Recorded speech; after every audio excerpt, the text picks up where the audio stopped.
there, it's Susie here. Welcome to the Her Business Podcast, where we dive deep into the stories of women entrepreneurs making their mark. Now, technology is one of the toughest subjects to truly understand in business. Even if we have our marketing strategies perfected, our funnels flawless, and we're ready for clients, maybe we've even got an incredible team alongside us and state-of-the-art products and services, none of these elements works without technology smoothing down the rough edges.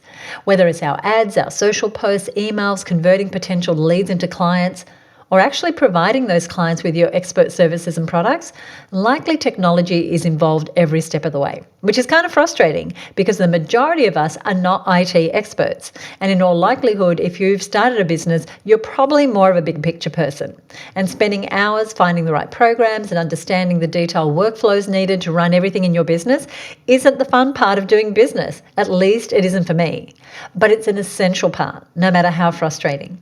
So recently I asked members of the Her Business Network about their biggest challenges and frustrations with tech. And to say the least, we got a lot of responses. And what was clear was that business owners are in desperate need of some tech tips and clarification on what really is needed in order to make a thriving business that really flows. Because the options are pretty much endless.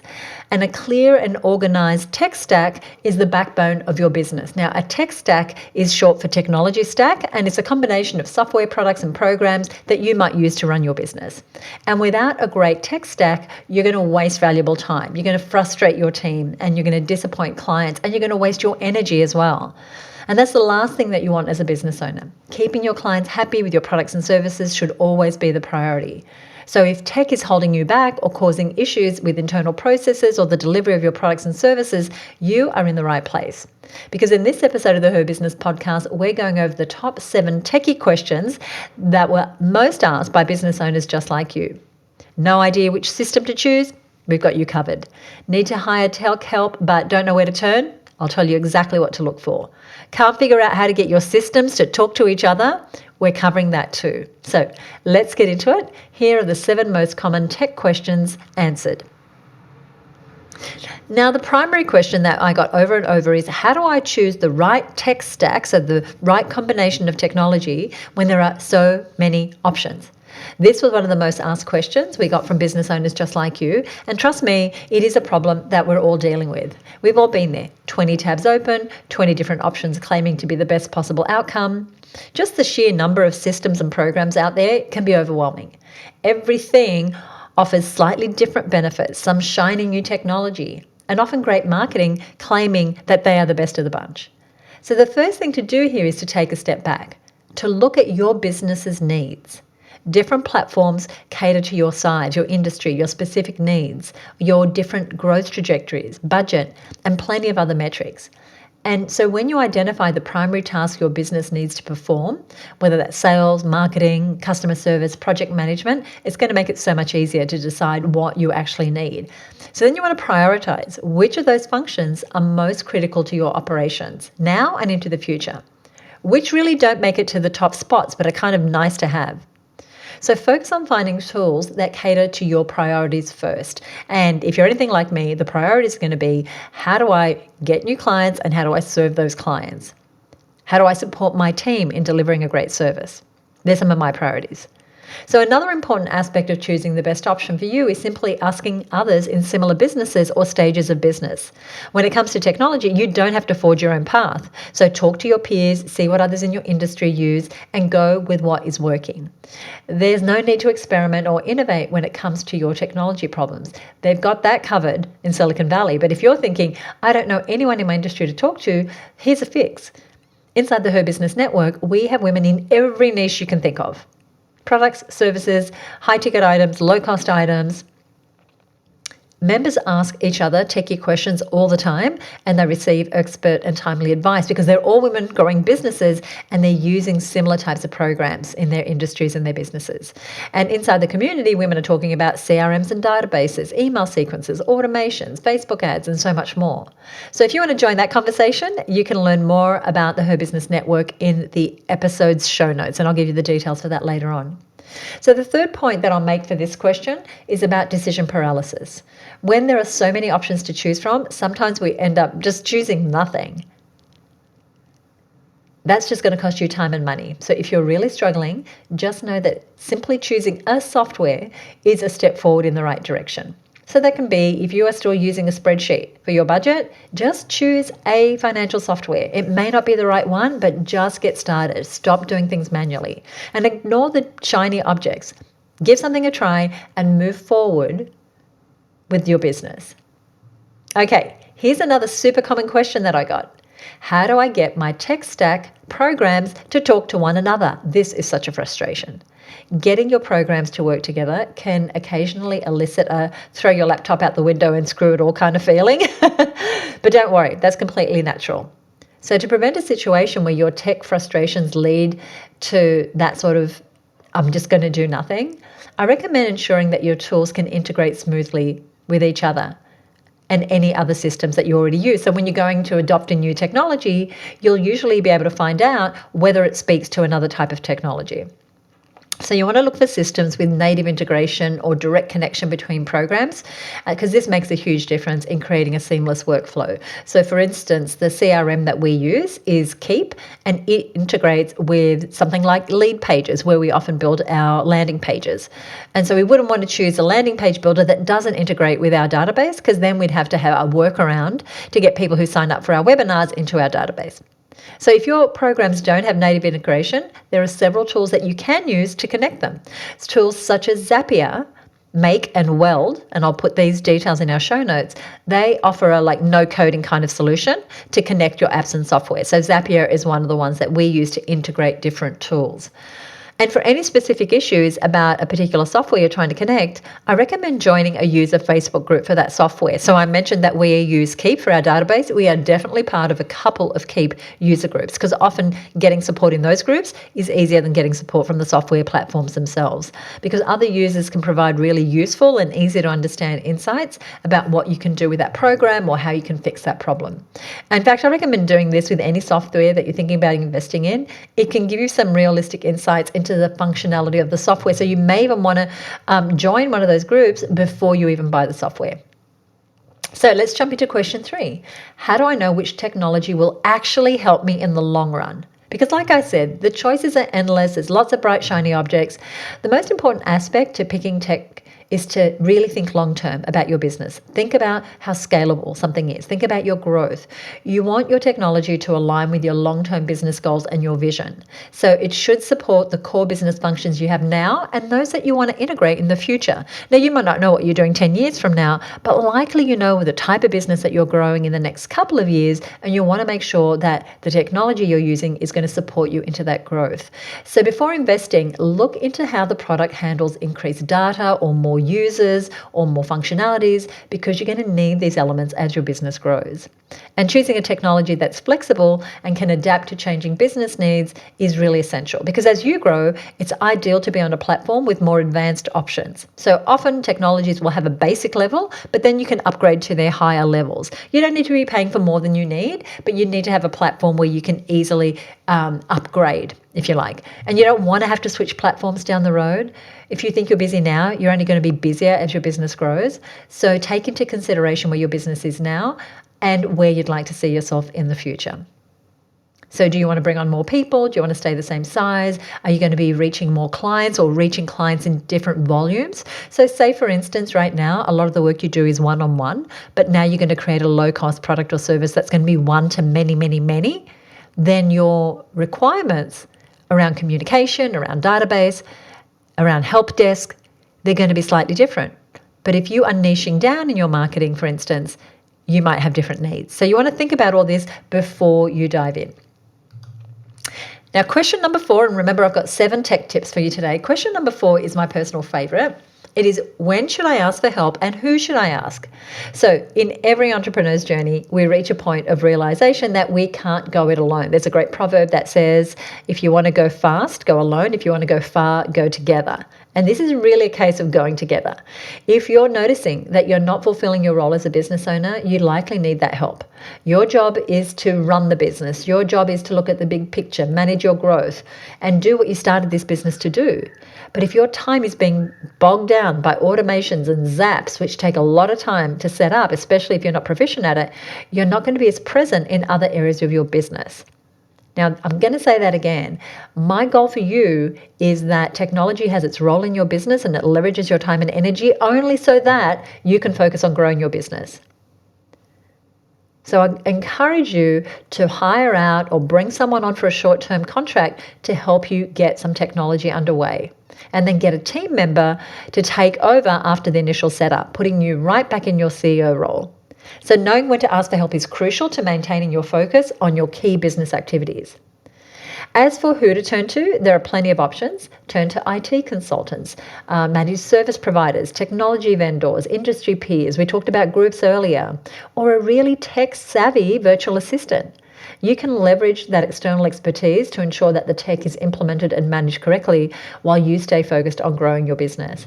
So inside of our business, a lot of the team members use technology, different technologies. So someone works in our project management, someone else works in our CRM. We have cross-training, someone else works with all the social platforms, someone else works with design technology. But you want to keep yourself out of the weeds and focused on where your attention needs to be. Okay? All right, question number 5, how do I stay updated with tech? It always seems to be changing. You are absolutely right. There are some really incredible resources out there on learning more about tech, if this is an area that you want to get more educated on. But before we get to those, remember that you don't have to stay up to date on all the technology. There's simply too much to learn. Rather, you want to focus on the areas of your business that you could use help with or programs that make sense for your business size and find what the priorities are. I always like to think about what is the outcome I want? And then the secondary question is, how can technology support me to do that? And then who can help me with that technology? Essentially, you should just know enough to know what needs to be done, to know that you're not being duped, to know what you do want to learn more about and what you want to hand off to someone else. One great way to do this is getting a tech audit. So this is something that we offer inside of the network, and where members can see the gaps in their technology knowledge and capabilities.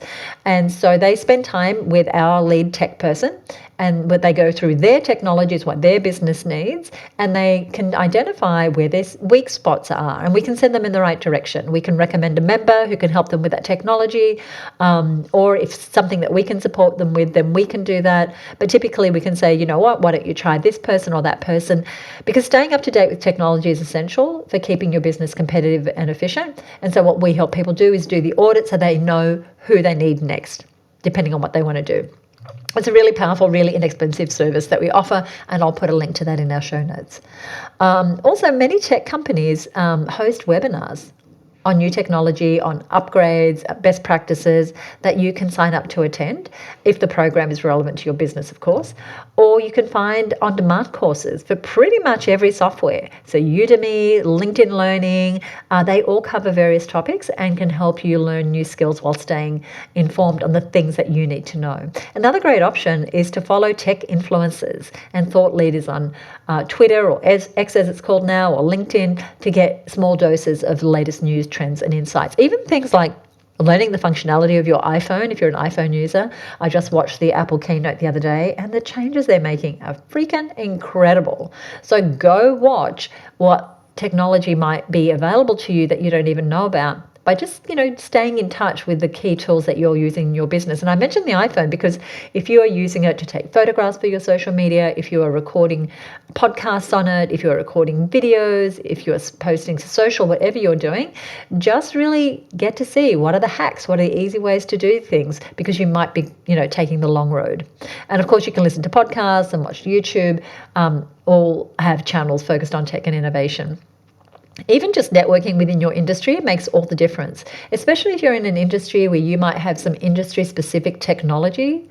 So if you're an esthetician or you're a dentist, or you have a service where someone has developed an industry technology, you might find that that is great for instance, managing your practice.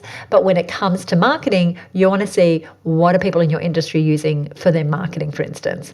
And so you can build on this slowly.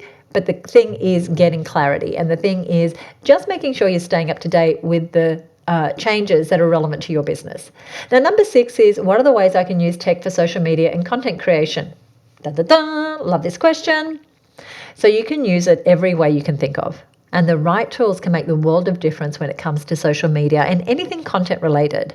And we talk quite a bit about this in our Content Sells podcast. In fact, we just recently did an episode on our favorite content marketing tech tools. You can find that by searching for the Content Sells podcast over on wherever you listen to your podcasts.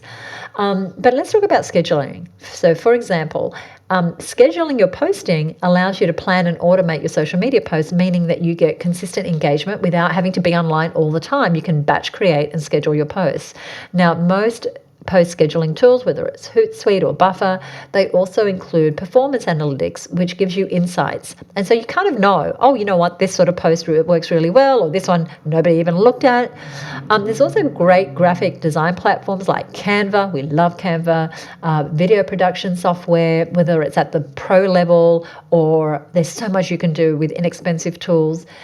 You can use SEO tools for blogging to handle keywords and meta descriptions and backlinking. So you don't have to become a graphic designer. You don't have to become a video producer. You don't have to become an SEO writer. There's so many tech tools that can allow you to do that. And these are often tools that someone on your team can take care of. I don't want you hanging around in Canva, creating all your Canva images. That is not the best use of your time.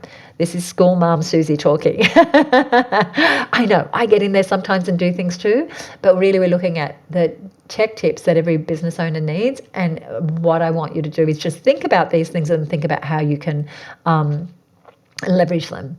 So one of our mantras over on the Content Sells podcast is no content without conversion. So your goal is not to create endless content. It's to create the right content that meets the objectives of lead generation, sales conversions, building awareness, building your audience. So you want to remember to be intentional and strategic and don't fall down rabbit holes with endless content and technology around your content. You don't need all the bells and whistles. And in fact, with some of the social media tools, you're going to get better reach if you just use the native platform. So for instance, with Facebook, if you schedule your posts using the Facebook scheduler, they're going to prioritize it over you using another tool that may make it easier for you, but Facebook wants you to use Facebook. Okay. So we are officially on number 7 of our most asked tech-related questions. And this is one I get all the time. But the answer really depends on your industry and your individual business. And the question is, what are the must-have programs for my tech stack? And like I said before, your tech stack is your backbone. It's crucial for running an efficient and successful business, but every business is different. So rather than go through the whole business tech stack, I've put together the 9 categories that you should consider for your business. So here are some must-have tech tool categories that should be part of your arsenal.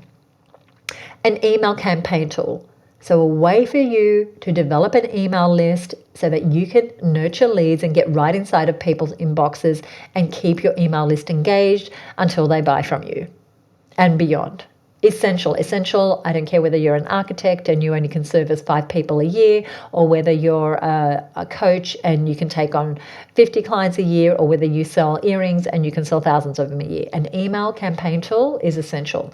And I encourage you to get one that's at the level that gives you good analytics and it allows you to create beautiful looking emails. Something to build landing pages with. So you might have a website that someone's developed for you, but when you're doing campaigns for an ebook or a webinar or a sales promotion, our recommendation is always to send people to a dedicated, what we call landing page. So a landing page is a specific page that has a single focus. And so some customer relationship management tools create landing pages inside them. I know Kajabi does, I know Keep does, but there are also specialty tools like Lead Pages that allow you to create landing pages. So you want something that you can create a landing page tool. So somewhere where you can send people in order to download your latest lead magnet, to sign up for your event, to book their appointment. Okay. Social media platform. Okay. This one is kind of a no-brainer, but have some sort of social media presence. Even if you think, oh my gosh, I hate doing social media, people kind of expect you to have a presence, even if it's a placeholder and you're sending people to your website. But if you're going deep in social media, my recommendation is to not split yourself across a million platforms, but really to go, what is the ideal platform for my audience, and double down on that one. So for us right now, it is Facebook. We are looking at doubling down on LinkedIn. that's something we're considering. And we tinker with other platforms, but we don't put a whole lot of effort into them. So I think pick a horse and ride it is a saying I heard once that I like to repeat. And so just decide, where am I going to show up on social media? Because my customers are going to expect me to be there. An e-commerce solution. So if you're selling products and services, Shopify, Stripe, anything like that, you want a way to take sales. And so figure out what is compatible with your customer relationship management system. Communication tools. So our team, we use Slack, we'll use Zoom. What are you going to use to communicate with your team? Do you use Messenger? Do you use WhatsApp? You need a communication tool for your team. A project management software to stay on top of tasks and projects and deadlines. A CRM or database to manage your customer data, your sales history, and your interactions. This is essential. Accounting software, right? Somewhere where you can put all the numbers, all the great numbers, and maintain your financial health. And backup. Now, this is not a sexy one, but part of your technology, it needs to be some way to back up your content, your information, your files, whether that's to the cloud or whether it's to a drive. You need to protect your data. So once again, those categories are email, landing pages, social platforms, e-commerce, communications, project management, a CRM, accounting software, and backup software. These are the core essentials I think most businesses should be using. But don't forget about any industry-specific tech that you might need to up-level and run your business. So I would love to know about what tech you use in your business and what systems you've used in the past that have caused you want to throw out your laptop, so that I can avoid them in the future. And if you'd like to be interviewed or featured for a Her Business podcast, like the women who I'm going to put in our show notes today who asked the questions that I answered today, leave a review for the episode. Let me know your number one takeaway from this episode, or send me a quick message. So either head on over to Apple Podcasts and leave us a rating or review, or you can also do that, leave us a rating on Spotify, or send me a send me a message at podcast@herbusiness.com with a rating or review of this episode, or just a quick message, and I will make sure that I mention you and your business in a future episode. Fun, huh? So if you enjoyed this episode, please go ahead and do that. And if you have any thoughts or questions about tools, I'd be happy to answer those as well.